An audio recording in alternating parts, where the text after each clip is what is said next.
गठबंधन टूटने का कांग्रेस पार्टी को कोई फायदा नुकसान होगा, लगता है कुछ है? निश्चित रूप से एक फायदा उनको जरूर होगा कि जो पूर्व में कयास लगाए जा रहे थे, जैसा दीपेंद्र हुड्डा ने अपने भाषण में भी कहा कि मैंने सिरसा की रैली के अंदर 6 महीने पहले कहा था कि गठबंधन टूटने का भी एक समझौता होगा, और वो चीज़ पूरी हुई। क्योंकि दुष्यंत चौटाला ने पहले समर्थन वापस नहीं लिया, वो सीट मांगता रहा पहले तो कि मुझे 2 टिकट दे दो, 1 टिकट दे दो।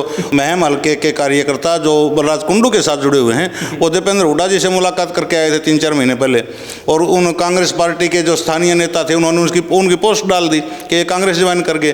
बलराज कुंडू जी ने उनको बुला करके प्रेस कॉन्फ्रेंस करके उन आदमियों के मुंह से एक स्टेटमेंट बलराज कुंडू की मौजूदगी में आई कि हम तो दीपेंद्र हुड्डा की मदद करने के लिए वहाँ गए थे कि जी एमपी के चुनाव में हम आपकी मदद करेंगे, एमएलए का चुनाव आएगा तो हम बलराज कुंडू के साथ रहेंगे। तो बलराज कुंडू ने इस चीज़ के ऊपर आपत्ति नहीं की थी।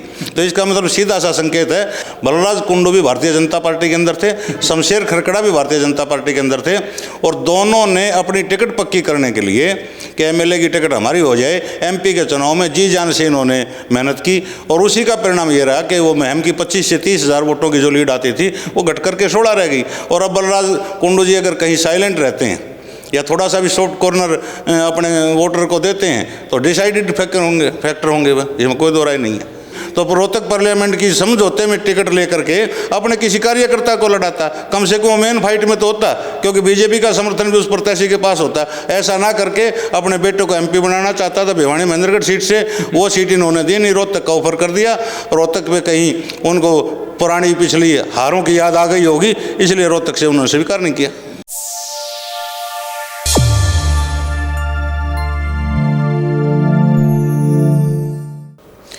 नमस्कार, इस वक्त मैं की अनाज मंडी में है। जन आक्रोश रैली यहाँ रखी गई थी और कांग्रेस का शीर्ष नेतृत्व जो है वो यहाँ आया था। हरियाणा प्रदेश का अध्यक्ष थे भूपेंद्र हुड्डा थे, दीपेंद्र हुड्डा थे, और पार्लियामेंट चुनाव की घोषणा जो है वो हो चुकी है।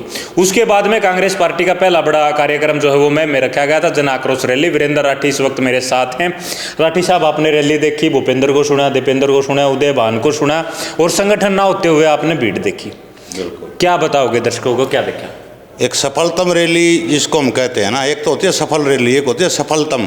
ये सफलतम रैलियों में से भीड़ के हिसाब से थी, और पूरा जोर आनंद सिंह दांगी जी ने लगा रखा था, बलराम दांगी ने लगा रखा था, और कहीं एक बहुत से मीडिया की भी पूरे प्रदेश की इस रैली के ऊपर नज़रें थी, क्योंकि चुनाव की तारीख घोषणा होने के बाद में ये पहली दीपेंद्र हुड्डा की रैली रोहतक पार्लियामेंट की कॉन्स्टिट्यूंसी के अंदर थी।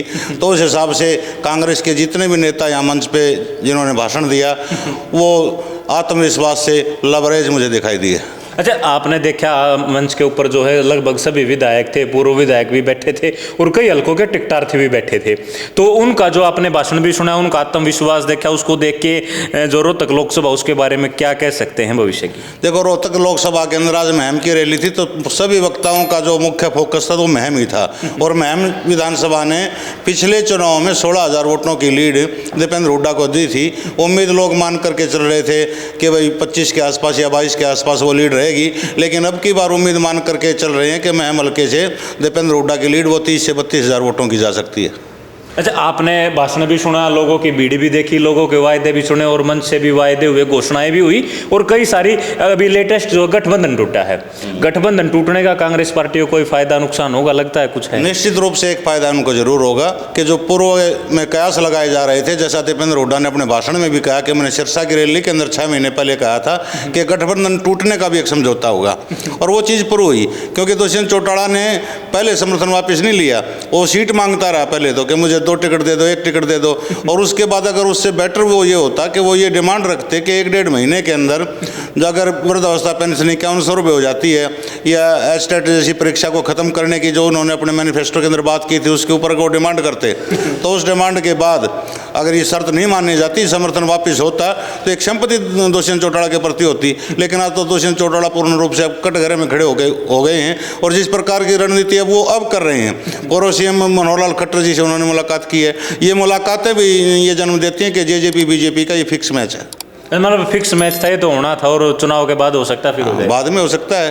अब रोहतक पार्लियामेंट से कॉन्स्टिट्यूंसी से दुष्यंत चौटाला जी कैसे कैंडिडेट को ढूंढ रहे हैं कि कम से कम जो 40 से 50 हज़ार वोट ले सके, वो इसका अगर वो 40 से 50 हज़ार वोट लेने के लिए खड़ा कर रहा है तो किस मकसद से खड़ा कर रहा है कि वो दीपेंद्र हुड्डा की वोट काटे।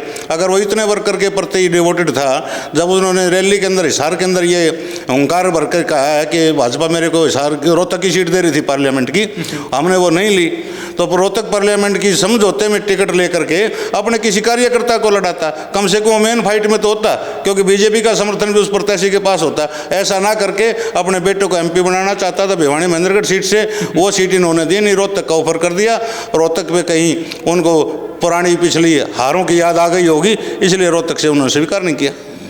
तो रोहतक से उन्होंने स्वीकार किए, यहाँ अपने सारी चीज़ें देखी। और मैम में भी पिछले दिनों में तीनों जो मैम के दिग्गज हैं जो 24 के असेंबली चुनाव में फाइट करेंगे, उन लोगों ने अपने अपने कार्यक्रम किए, चाहे वो शमशेर खरकड़ा का हो, बलराज कुंडू का हो, और अब जो है आनंद सिंह दांगी ने भी पीछे दफ्तर का उद्घाटन किया था तो था। उसके बाद आनंद सिंह दांगी ने एक और जो कार्यक्रम है वो करवा दिया।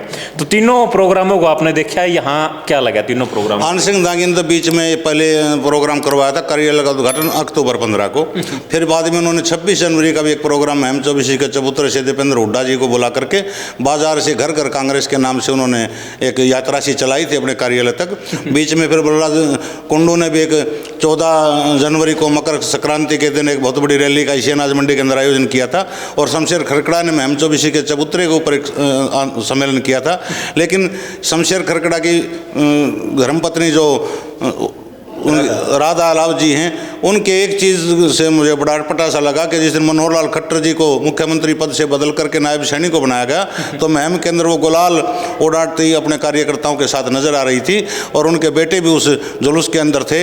लेकिन इससे तो कहीं लोगों के अंदर ये नाराजगी भी बढ़ सकती है कि अपने इलाके का तो मनोहर लाल सीएम था, नंदाना गाँव में ही उनका जन्म था, कि महम 24 के इलाके में पैदा हुआ व्यक्ति मुख्यमंत्री के पद से अगर हटता है तो इन्होंने जश्न मनाने का काम किया, और कहीं न कहीं किसी एक विशेष वर्ग का भी उन्होंने एक तरह से उनको नाराज करने का काम किया।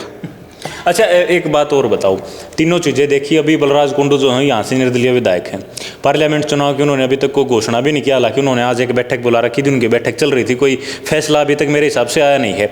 बलराज कुंडू का जो फैक्टर है वो क्या काम करेगा यहाँ पे? बलराज कुंडू का फैक्टर 3 महीने पहले ये करीब झज्जर में गए थे, पहले वहाँ प्रेस कॉन्फ्रेंस के अंदर पत्रकारों ने इनसे विशेष रूप से ये प्रश्न पूछा था कि आपकी पार्टी पार्लियामेंट का चुनाव लड़ेगी, तो इन्होंने स्पष्ट रूप से कहा था कि वो अच्छा प्रत्याशी मिलेगा तो हम देखेंगे। अच्छा प्रत्याशी तो इनसे अच्छा कौन हो सकता है। लेकिन जब इनकी संभावना ये थी कि मेरा तो विधानसभा की 8 कैंडिडेट मुझे अच्छे मिलो 10 मिलो, उनके ऊपर मेरा फोकस रहेगा, लोकसभा के ऊपर कोई इनका फोकस नहीं था। और दूसरी, आप याद कीजिए कि कुछ महम हल्के के कार्यकर्ता जो बलराज कुंडू के साथ जुड़े हुए हैं, वो दीपेंद्र हुड्डा जी से मुलाकात करके आए थे 3-4 महीने पहले, और उन कांग्रेस पार्टी के जो स्थानीय नेता थे उन्होंने उनकी पोस्ट डाल दी कि ये कांग्रेस ज्वाइन करके। बलराज कुंडू जी ने उनको बुला करके प्रेस कॉन्फ्रेंस करके उन आदमियों के मुँह से एक स्टेटमेंट बलराज कुंडू की मौजूदगी में आई कि हम तो दीपेंद्र हुड्डा की मदद करने के लिए वहाँ गए थे कि जी MP के चुनाव में हम आपकी मदद करेंगे, MLA का चुनाव आएगा तो हम बलराज कुंडू के साथ रहेंगे। तो बलराज कुंडू ने इस चीज़ के ऊपर आपत्ति नहीं की थी।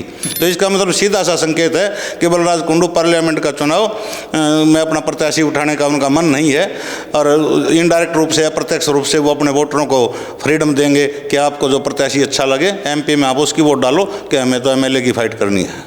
मतलब ये कह सकते हैं कि बलराज कुंडू जो है मैं हल्के से जो फिलहाल निर्दलीय विधायक हैं, वो MP चुनने में एक डिसाइडिंग फैक्टर होंगे। अगर वो एक तरफ झुकते हैं तो हो सकता है कि एक प्रत्याशी की हार जीत तय करेंगे वो। निश्चित रूप से महम के आप पीछे के लोकसभा चुनाव के अगर आप लीड को देखोगे तो कभी भी 25 से 30 हज़ार से कम की लीड नहीं आई है। पिछले चुनाव में वो लीड 16 हज़ार की क्यों आई थी, उसका मेन फैक्टर एक था, बलराज कुंडू भी भारतीय जनता पार्टी के अंदर थे, शमशेर खरकड़ा भी भारतीय जनता पार्टी के अंदर थे, और दोनों ने अपनी टिकट पक्की करने के लिए कि MLA की टिकट हमारी हो जाए, MP के चुनाव में जी जान से इन्होंने मेहनत की, और उसी का परिणाम ये रहा कि वो महम की 25 से 30 हज़ार वोटों की जो लीड आती थी वो घट करके 16 रह गई। और अब बलराज कुंडू जी अगर कहीं साइलेंट रहते हैं या थोड़ा सा भी सॉफ्ट कॉर्नर अपने वोटर को देते हैं तो डिसाइडेड फैक्टर होंगे, इसमें कोई दो राय नहीं है।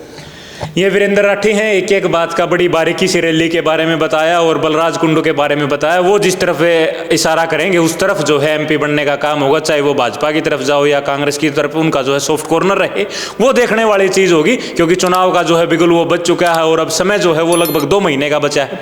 राठी साहब, ऐसा भी हो सकता है कि नए चुनाव होने, नई नई बात है, नेताओं का दल बदलना जो है वो लगातार जारी होता है, तो इस बीच में बलराज कुंडू किसी और के साथ गठबंधन कर ले या कुछ और हो जाए, ऐसा कोई कुछ संभावना है? देखो, जो इस आदमी ने राजनीतिक पार्टी बनाई है ना, तो राजनीति की तो बात उनके साथ होंगी, हर दल उनके संपर्क में आएगा और वो भी प्रयास करेंगे, लेकिन वो उनका मेन फोकस जो होगा वो फोकस इनका सीधा सा विधानसभा चुनाव के ऊपर है, उसके ऊपर रहेगा। जैसे बाबा चौटाला जी खुद कुरुक्षेत्र से उन्होंने डिक्लेयर कर दिया, तो इन लोग के तो जितने भी मेन जो वर्कर हैं, जो टीम है, पदाधिकारी है, वो कुरुक्षेत्र के अंदर ही अपना समय लगाएगी। तो उसी प्रकार से बलराज कुंडू का अगर कहीं से तालमेल होता है तो एमपी के चुनाव में ये ज़्यादा भड़क नहीं लेंगे, क्यों सरदर्दी पैदा करेंगे। एमएलए के लिए इनका क्षेत्रीय दलों से, छोटे दलों से कहीं कहीं समझौता हो सकता है। ये वीरेंद्र राठी थे, एक एक सवाल का बड़ी बारीकी से उन्होंने जवाब दिया है। इस बारे में आप लोग क्या विचार रखते हैं वो हमें कमेंट करके जरूर बताएं। अगर आप इस वीडियो को शेयर करेंगे तो और लोग जो हों वो इसके ऊपर अपनी प्रतिक्रिया दे पाएंगे। शुक्रिया, धन्यवाद।